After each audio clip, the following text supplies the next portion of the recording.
El día de hoy, como hemos venido, ¿cierto?, son los milagros de Jesús.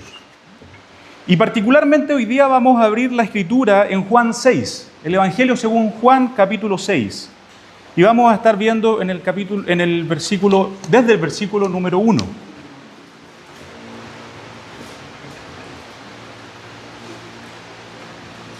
Pero antes de eso vamos a ir al Señor en oración. Padre Santo, cada vez que abremos tu palabra, encontramos en ella vida eterna. Tu palabra, Señor, nos da testimonio de ti, de quién eres tú. Y quiero pedirte a esta hora que tú nos ayudes a ver los tesoros que hay allí, a que podamos, Señor, apreciar de mejor manera a Jesús, que podamos, Señor, confiar más en Él. Exhórtanos, Señor, a través de tu palabra. Corrige, Señor, las cosas que tengas que corregir en nuestra vida. También anímanos en las áreas que debamos ser animados. Obra, Señor, a través de tu Espíritu Santo en cada uno de nosotros. Porque nos has salvado, Señor, y porque nadie, Señor, nos puede arrebatar de tu mano. Te oro, Señor, estas cosas en el nombre de Cristo Jesús. Amén. Amén. Bien, hermanos, entonces, en sus Biblias encontrarán, cierto, un título, Alimentación de los 5.000. Y si bien es cierto el título da cuenta de lo que va a pasar, no es inspirado, es algo que alguien agregó, que va a ser un resumen, cierto, de lo que vamos a leer. Habiendo dicho eso, sigan por favor la lectura. Juan capítulo 6, verso 1 hasta el 15 vamos a leer. Después de esto, Jesús se dirigió al otro lado del lago de Galilea, el lago de Tiberias, y una gran multitud lo seguía, porque veían las señales que hacía en los enfermos. Entonces Jesús subió a un monte y se sentó allí con sus discípulos.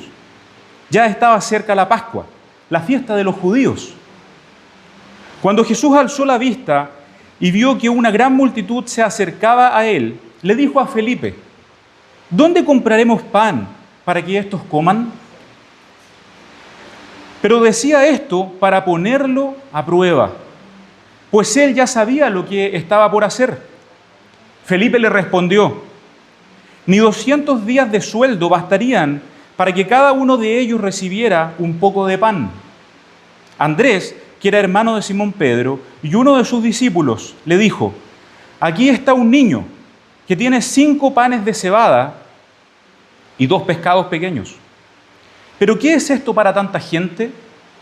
Entonces Jesús dijo: hagan que la gente se recueste. Había mucha hierba en aquel lugar y se recostaron como 5.000 hombres. Jesús tomó aquellos panes y luego de dar gracias los repartió entre los discípulos. Y los discípulos entre los que estaban recostados. Esto mismo hizo con los pescados y les dio cuanto querían. Cuando quedaron saciados, les dijo a sus discípulos: recojan los pedazos que sobraron para que no se pierda nada. Entonces ellos recogieron los pedazos que de los 5 panes de cebada les sobraron a los que habían comido, y con ellos llenaron 12 cestas. Al ver aquellos hombres la señal que Jesús había hecho, dijeron: verdaderamente este es el profeta que había de venir al mundo. Cuando Jesús se dio cuenta de que iban a venir para apoderarse de él y hacerlo rey, volvió a retirarse al monte él solo. No toda la gente que sigue a Jesús cree realmente en Jesús. Hace varios años atrás, recuerdo cuando era un niño, una de las grandes cosas que me sorprendía fue cuando aprendí a través de una película de dibujos animados lo que es un espejismo. El personaje principal de la historia estaba caminando por el desierto con bastante sed, pero sin una botella de agua. Entonces miró hacia el horizonte y vio una poza de agua. Caminó hacia ella, pero a medida que se acercaba, la poza parecía estar más lejos. Cuando parecía que la alcanzaba, la poza sencillamente se desvanecía. Entonces quería yo poder encontrar algún día un espejismo. ¿Por qué? Porque rompía mi lógica. No puede ser que el agua desaparezca cuando la estoy viendo. Al tiempo después, no en el desierto, pero aquí en la ciudad, bueno, en otra ciudad, vi un espejismo. Sobre el cemento parecía que había una gran poza de agua. Y cuando me acerqué, el agua desapareció. Como probablemente todos ustedes saben, eso es precisamente un espejismo, una ilusión. Algo que parece ser cierta cosa, pero que realmente no lo es. Agua que parece estar en cierto lugar, como la arena o el cemento, pero que realmente nunca estuvo allí. Siempre fue arena o cemento. Entonces algo similar está pasando en la historia que acabamos de leer acerca de Jesús haciendo este milagro. Quiero sugerirles que la gran mayoría de las personas que seguían a Jesús realmente no estaban con Él por quien Él es, sino por lo que Él podía ofrecerles. En otras palabras, la gente que seguía a Jesús no tenía una fe verdadera. Vamos a ver esto en 3 puntos. El primero lo vamos a separar en dos multitudes: los discípulos y la gente que lo seguía. El segundo, el milagro. Y el tercero, el Salvador. Entonces, el primer punto, una de las cosas que el texto destaca en el versículo 4, si ponen atención, es que todo esto ocurre en el tiempo cercano a la Pascua. Ahora permítanme explicarles un poco qué significa la Pascua y cuál es el trasfondo de la Pascua, de dónde viene la Pascua. Y muchos de ustedes recordarán, de hecho lo leímos recién, en los 10 mandamientos, que los judíos eran esclavos de los egipcios. Alrededor de 430 años fueron esclavos. La noche en que Dios libró al pueblo de los egipcios, debían celebrar una cena, lo que conocemos como la Pascua. En esta cena iban a comer pan, comerían cordero y se pondrían una ropa especial para viajar, porque estaban celebrando lo que Dios iba a hacer, que era liberarlos de la esclavitud de 430 años. Entonces la Pascua no es más que una comida de celebración en la que confiaban en Dios de que los libraría de la esclavitud. Ahora es importante que entendamos esto, porque cuando los 5.000 venían hacia Jesús, el texto nos dice que estaban cercanos a esta Pascua. Y ahora estaban bajo la opresión de los romanos.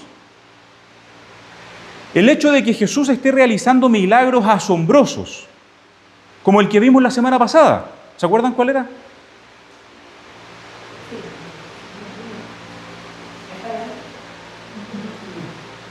El paralítico. El paralítico. Y antes de eso, sanar un hijo que estaba a punto de morir. Y antes de eso, convertir el agua en vino. Más todos esos milagros, más que estuvieran cercanos a la Pascua, llevaba a la gente a pensar que Jesús era el libertador que les daría la libertad del pueblo romano y que podía curar todos los dolores físicos que ellos tenían, cojera, muerte, diferentes cosas. De hecho, el verso 2 hace evidente que la motivación de la gente por la cual seguían a Jesús, dice lo siguiente: porque veían las señales que hacía en los enfermos. Y la pregunta que surge inmediatamente ¿es este Jesús que nos está revelando esta historia? ¿Es el Jesús que hace milagros sencillamente? ¿Es Jesús un gran guerrero o un curandero que derrotaría a los romanos para hacer a la gente libre y resolvería todos los problemas y las necesidades físicas de ellos? ¿Creen ustedes que eso es lo que la historia nos está revelando? Si bien es cierto que Jesús tiene autoridad y tiene ese poder, creo que lo que el texto nos quiere mostrar no es eso.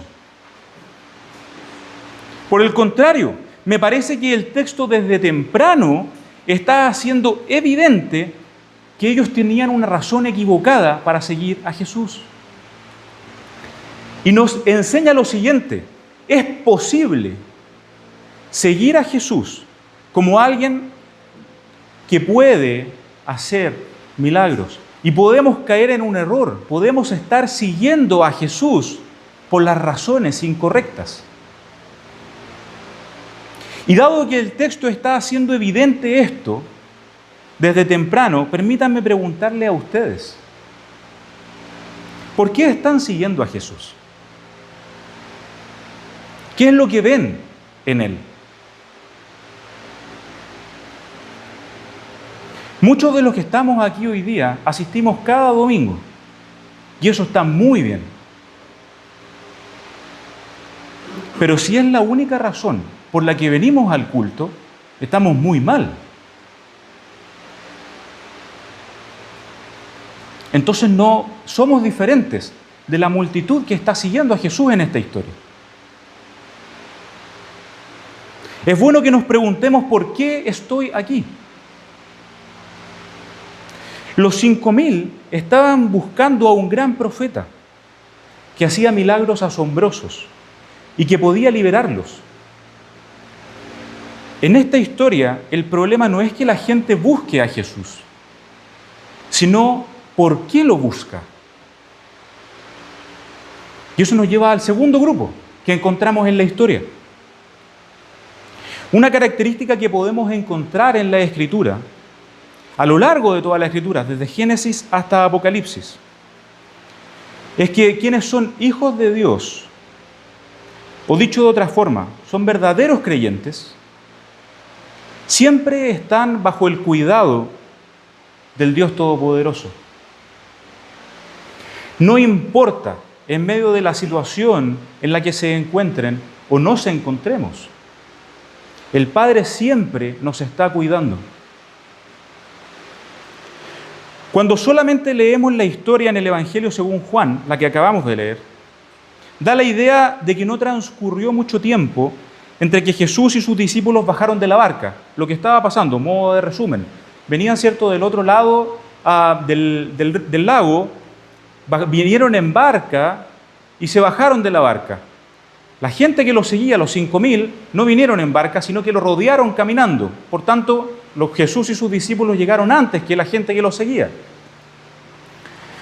Entonces, cuando llegaron a este lugar, probablemente fueron a orar como era de costumbre, a escuchar las enseñanzas de Jesús, y luego de un momento aparecieron estos 5.000.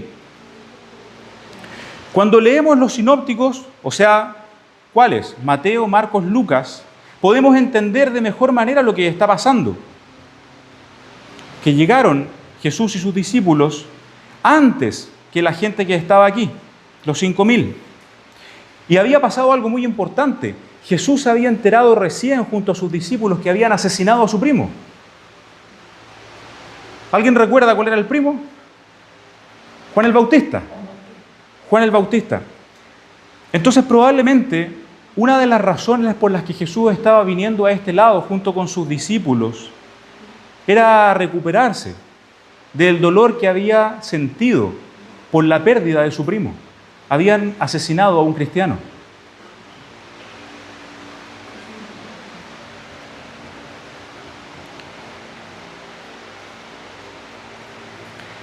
Y estos 5.000 que lo seguían por que Jesús hacía milagros y los podía libertar, probablemente cuando se acercan a Jesús se formó una fila interminable. Pensaba en la Bertita cuando escribía esto y decía, en las mañanas en el Banco Estado se forma una fila tremenda. Probablemente es exactamente lo mismo que estaba pasando aquí. Jesús, haciendo milagros, se formó una fila interminable que le venían a pedir a Jesús, cúrame la ceguera, cúrame A, B, C. Y en este contexto es que Jesús mira a Felipe y después de haber hecho todos estos milagros y le pregunta, ¿cómo vamos a darle de comer a toda esta gente? Y Felipe, a diferencia del grupo que vimos antes, sí lo seguía por las razones correctas, pero olvidó por un segundo el poder de su maestro. y se concentró en los recursos materiales que tenían. La respuesta correcta de Felipe que le pudo haber dado a Jesús sería algo así como: no tenemos dinero, pero tú eres todopoderoso, creador del cielo y de la tierra. Sin embargo, en cambio, le responde que el salario de 200 días de trabajo, no eran suficientes para alimentar a tanta gente. El texto no nos dice que Felipe tenía razones incorrectas para seguir a Jesús, como lo hacían los 5.000 que les mostré hace un momento. De hecho, como mencioné recién, creo que lo hacía por las razones correctas, porque recordemos que fue Jesús mismo el que le dijo: ven y sígueme. Eso lo encontramos en Juan 1:43. Fue un llamado simple. Jesús lo llamó y él respondió. Ahora, pese a que Felipe sigue a Jesús porque ve en él a un Salvador, debe seguir aprendiendo más de su maestro. Jesús está probando a Felipe para hacer evidente que debe seguir creciendo en su fe. Y no solo a Felipe, sino que a los discípulos en general. El verso 9 nos da evidencia que Simón Pedro y alguien más se centraron también en los recursos que tenían. ¿Cuáles eran los recursos que tenían hasta este momento?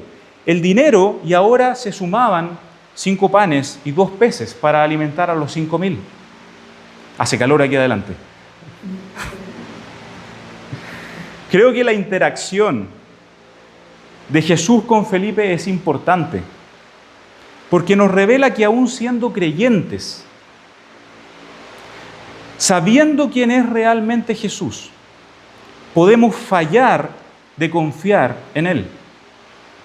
En otras palabras, debemos seguir creciendo y profundizando en quién es Jesús. Si una persona que fue elegida por Jesús, cara a cara, escuchó su voz, necesitó seguir creciendo, ¿cuánto más nosotros también lo debemos necesitar? Y es que ¿no nos pasa también esto a nosotros? Que cuando las cosas se ponen difíciles en la vida, de repente nos olvidamos de quién es Jesús. Nos olvidamos de quién es la persona en la que hemos creído. Tan solo algunas semanas atrás, perdimos el lugar donde nos podíamos congregar. No sabíamos dónde nos íbamos a congregar. Pasaron varios días, se acercaba el domingo, creo que 2 días antes, recién el Señor proveyó un lugar. Algunos estábamos quizás más nerviosos que otros en sentir esta presión de elegir un lugar o de encontrar un lugar, y olvidamos algo: doblar nuestras rodillas y orar al Señor. Más aún, tenemos un proyecto en el que queremos un lugar como dato para poder tener estabilidad por 15 años. ¿Estamos confiando en los recursos? ¿No deberíamos primero sentarnos, doblar nuestras rodillas y orar al Señor? Antes de cualquier plan, de cualquier junta de dinero, debemos confiar primero en el Dios Todopoderoso.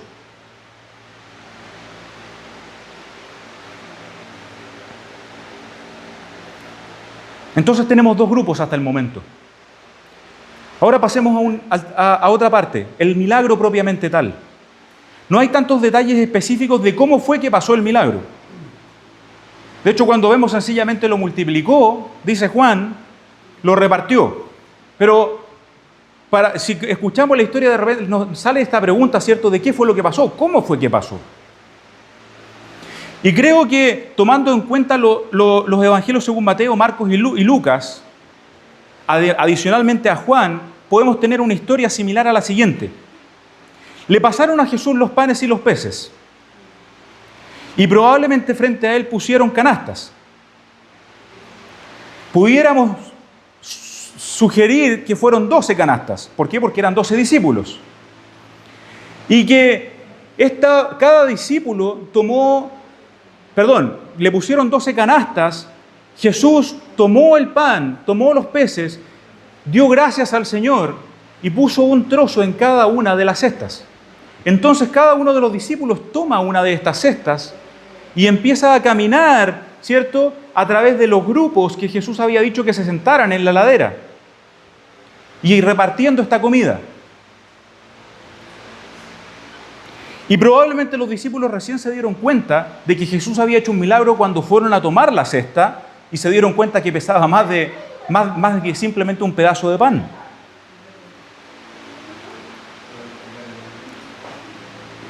El texto entonces después nos dice que luego de que se saciaron, lo que quiere decir es que comieron hasta más no poder, como cuando nosotros decimos se me está saliendo el ombligo. Eso fue lo que está pasando, comieron a ese nivel. No escatimaron en comer. Después de eso, Jesús le dice a sus discípulos, ok, vayan ahora, recojan los pedazos que quedaron, que aún sirven, y pónganlo dentro de las cestas. ¿Y qué pasó? Las cestas estaban hasta arriba. Recién allí la gente se dio cuenta de la magnitud del milagro que Jesús había recién obrado. Los pocos recursos no eran un impedimento para que el Hijo de Dios hiciera este milagro. Ahora, no sabemos cuánto tiempo pasó entre el milagro y que la gente terminó de comer hasta que los discípulos recogieron la comida, pero creo que no es relevante cuánto tiempo transcurrió, sino más bien qué fue lo que hizo Jesús. Y quizás podríamos tratar de sacar una aplicación de esto, no siendo la idea central, pero quizás podríamos sacar una aplicación, y es que, pese a que tengamos abundancia en la vida, no debemos desperdiciar. Como dice la Escritura, debemos ser buenos administradores, no debemos derrochar. Quizás pudiéramos sacar una aplicación por el estilo. Permítanme contarles una historia antes de pasar al último punto, que creo que es el más relevante. Algunos de ustedes recordarán un grupo pequeño hace algunos meses en el que estábamos conversando acerca del poder de Dios. Estábamos hablando de los milagros. Y nos recordábamos de una persona que formó muchos orfanatos, George Mueller. George Mueller vivió por allá en el 1800, mucho tiempo atrás. Y Mueller tenía algunas ideas, como por ejemplo que nunca iba a pedir dinero para darle de comer a los niños que estaban en el orfanato. Por el contrario, siempre se iba a preocupar de orar a Dios y confiar en lo que Dios iba a proveer. Entonces, un día por la mañana, cientos de niños se sientan en la mesa para tomar desayuno y no había pan, no había leche y tampoco había dinero para comprar pan o leche. Entonces Mueller, con estas convicciones en el corazón, fue hacia la mesa donde estaban los niños y les dijo lo siguiente: niños, vamos a darle gracias a Dios por la comida que nos dará. Y algunos pensarán que esto es una aberración, es una locura lo que Mueller está haciendo. Pero al terminar la oración, alguien tocó la puerta del orfanato. Era el panadero del sector. Y cuando Mueller abrió la puerta, el panadero le dijo: señor Mueller, no pude dormir anoche. Sentí que Dios me decía que horneara pan para ustedes. Aquí traigo suficiente para todos los niños. Pero no solo esto, sino que mientras estaba recibiendo el pan, alguien más tocó la puerta. Era el lechero.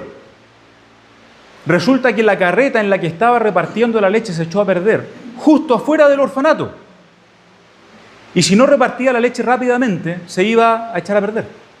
Entonces le dice a Mueller: ¿es posible que utilice la leche en los niños? Quizás muchos dueños de orfanatos Podrían decir, pongamos a Müller como director del orfanato, X. De esta manera nunca nos va a faltar algo.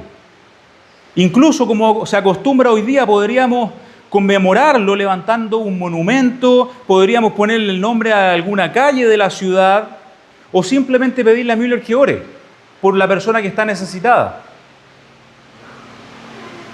para que no le falte nada. Pero esta sería una conclusión terrible, porque Müller no es el verdadero héroe, sino el Dios al que adora y oró Müller. Müller oraba y confiaba en Dios no porque él podía satisfacer sus necesidades físicas o darle de comer, pero porque Dios es su Señor y Salvador. Él seguía a Jesús porque veía en él el Salvador de su alma. Y como añadidura podía tener cuidado de sus necesidades físicas. Y algo similar a esta historia que es verídica está pasando en el pasaje que estamos estudiando hoy. La gente está siguiendo a Jesús por las cosas que Él está haciendo, por lo que les puede ofrecer. ¿Qué? Sanidades, librarlos de la opresión que están ejerciendo los romanos, hacerlos libres y poderosos. Y no se están dando cuenta a quién están siguiendo realmente. ¿No es lo mismo que vemos hoy día? ¿No es lo mismo con lo que vemos hoy día con lo que se llama el Evangelio de la Prosperidad? ¿No es lo mismo cuando vemos campañas de sanación? Yo me pregunto, ¿cuál es la motivación de la gente que va? ¿Recibir el milagro o creer en Jesús realmente? Y esto nos lleva al punto final. El texto está hablando realmente de un gran Salvador. Hasta aquí hemos visto dos grupos de personas. El grupo número 1, que sigue a Jesús porque les ofrece lo que ellos quieren. Y el grupo número 2, que cree realmente en Jesús, pero que necesita ayuda de Jesús para que su fe aumente.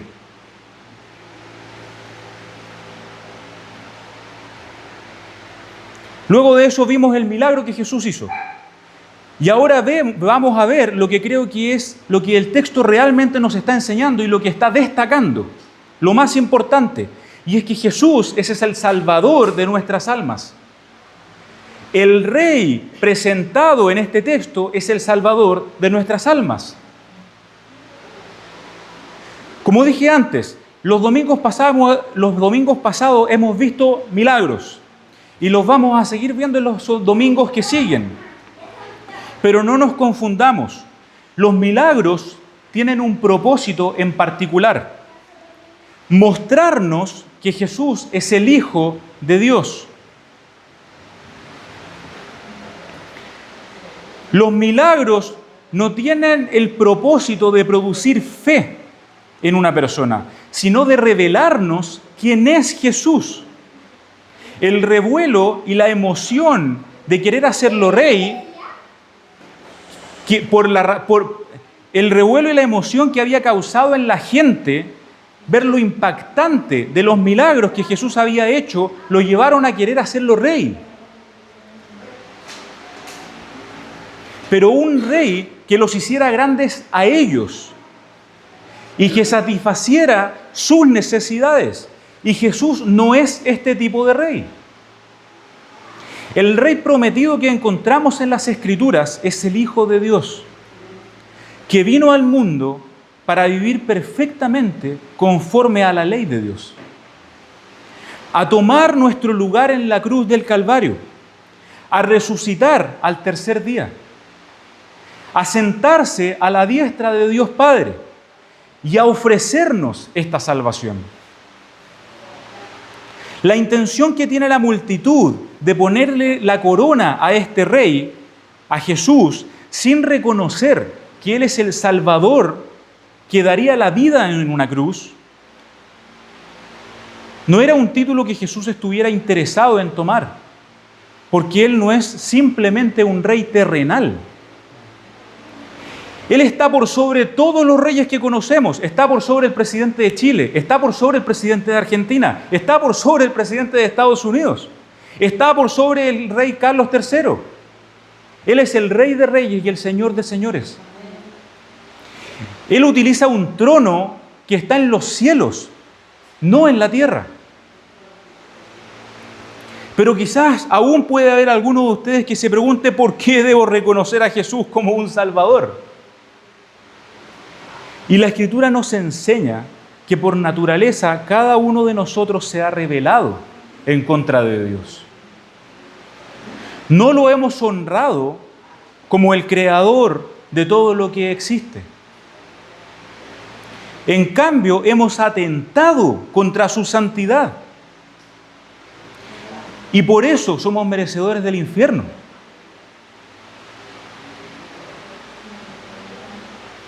Ya sea que Jesús vuelva o que experimentemos la muerte natural en esta vida, si no tenemos una relación correcta con Dios, vamos a sufrir en el infierno por la eternidad.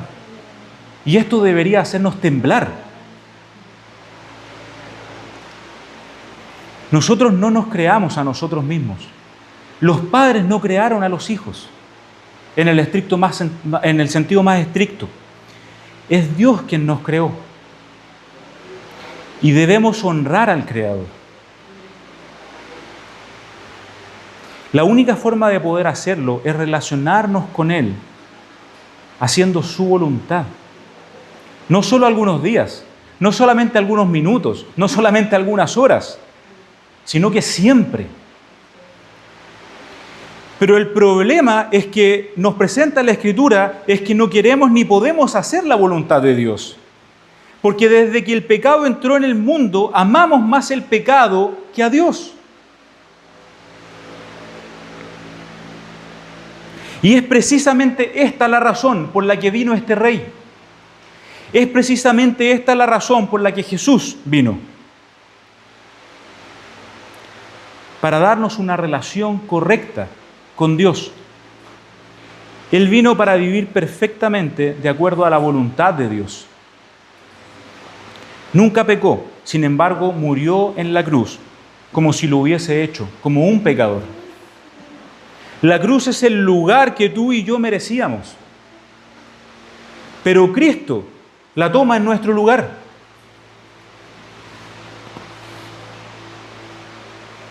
El lugar de rey que debemos darle a Jesús no es porque tenemos hambre física, pero es porque tenemos hambre espiritual.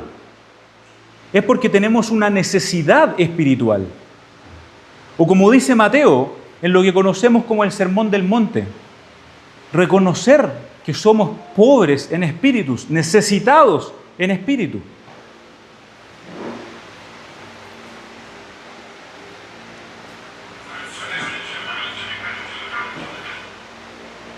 He intentado ir haciendo algunas aplicaciones a lo largo del sermón. Hacerles preguntas, identificarnos con los diferentes personajes que hay en la historia. Pero veamos una cosa más.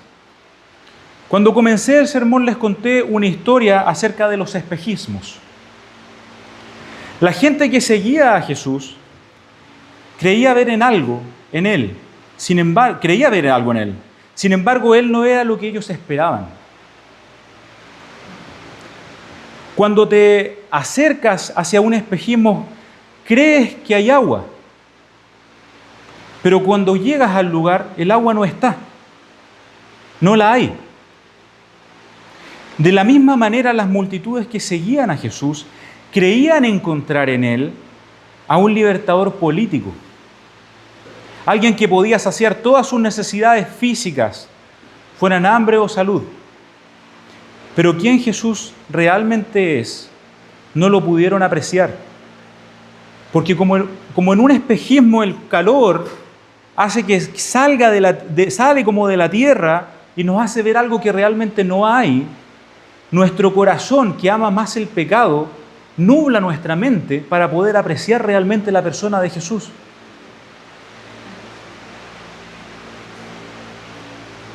Nuestro corazón nuestra voluntad no se alinea perfectamente con la voluntad de Dios. Y es por eso que necesitamos a un Salvador como el que la historia nos está presentando.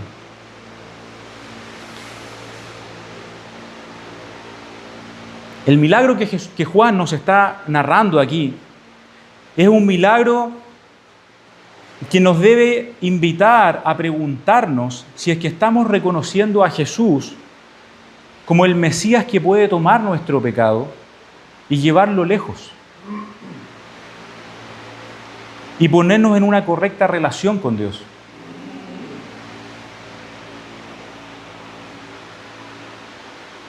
No como alguien sencillamente que puede satisfacer nuestras necesidades temporales. Yo no soy Dios y no tengo la capacidad de ver los corazones humanos. No puedo ver perfectamente el mío, tampoco puedo ver el de ustedes. Pero Jesús sí tiene esa capacidad. Y quizás necesitas que Dios te ponga en ciertas circunstancias para revelar lo que hay realmente en tu corazón. Para revelar las áreas de tu corazón que no te permiten ver a Jesús realmente como Él es. Y si estás en esta posición, te invito a que clames a Jesús en fe. Porque te encuentras en una necesidad que es urgente, la de un Salvador. Y no cualquier Salvador, un Salvador que puede liberar tu vida del infierno.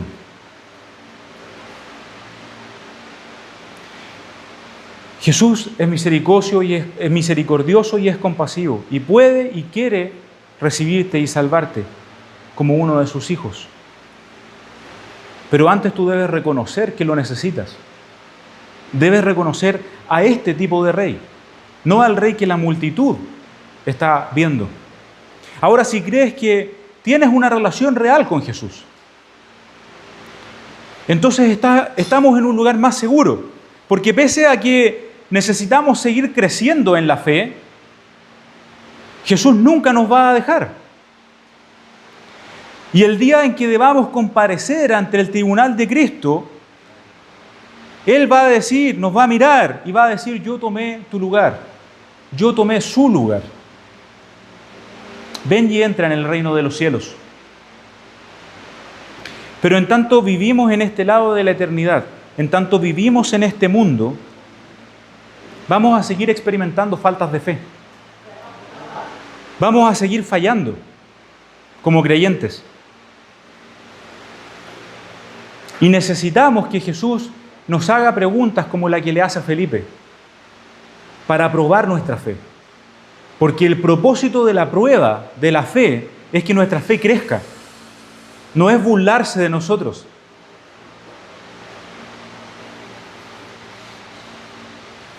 El Señor nos libre de ver agua donde no la hay. El Señor nos libre de estar siguiéndole por las razones equivocadas. El Señor nos ayuda a encontrar en Cristo un tesoro de valor incalculable, como lo es la salvación de nuestras almas. Esto solo lo podemos encontrar en la persona de Jesús.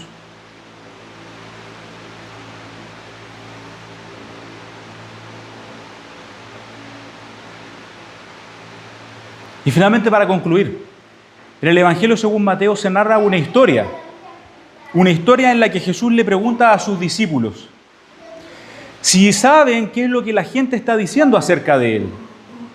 Y los discípulos le responden: algunos piensan que tú eres Juan el Bautista, otros piensan que tú eres Elías, no es Elías de aquí, el profeta Elías, y otros dicen que tú eres Jeremías.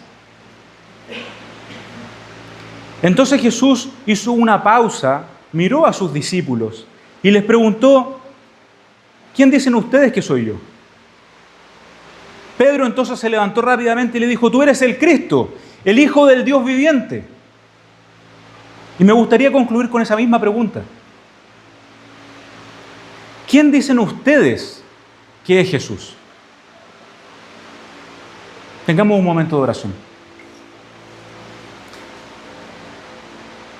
Padre Santo, tu palabra nos lleva y apunta siempre a Jesús. Hace evidente nuestra necesidad espiritual. Hace evidente que no somos capaces de salvarnos a nosotros mismos. Y esa es la razón por la que tú enviaste a tu Hijo.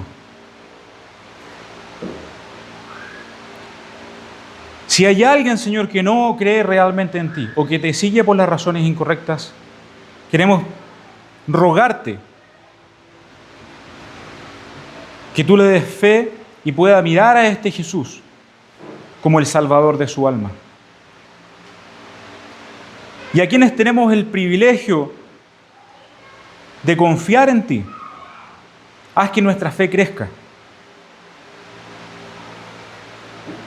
Pruébanos y examínanos para amarte más cada día. Te lo pedimos en el nombre de Cristo Jesús. Amén. Amén.